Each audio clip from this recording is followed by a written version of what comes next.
Ayan, so best evening po sa ating lahat, and we're very honored, I'm very honored and privileged to be part of this event.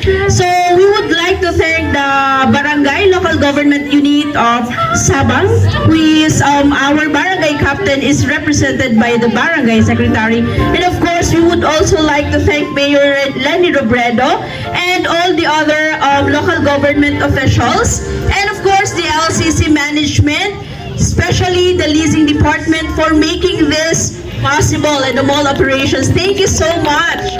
Ayan, so hindi na natin to patatagalin pa, no? So tonight, as we kick off what promises to be the most wonderful, joyous, and festive time of the year right here at LCC Mall, Felix Plaza Parking. So for the next 28 days from tonight, December 1 until December 28, this space will be transformed into a hub of holiday cheer. So magkakantahan, magsasayawan tayong lahat dito. So we are very thrilled to also feature the 28 incredible merchants that have joined us this year, and this is our first LCC Christmas Bazaar, by the way. So for our shoppers, take time to wander through their stalls. So let's discover ano ba yung mga masasarap na offerings ng ating mga merchants, ano ba yung unique na binibenta nila, ano ba yung mga magaganda at exciting na ino-offer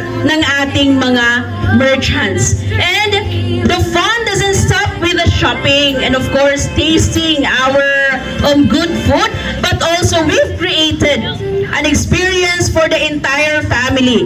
So right next door, you'll find our very own carnival. So magkakaroon tayo ng mga rides, and then filled with games, rides, and laughter for the kids, and also the kids at heart.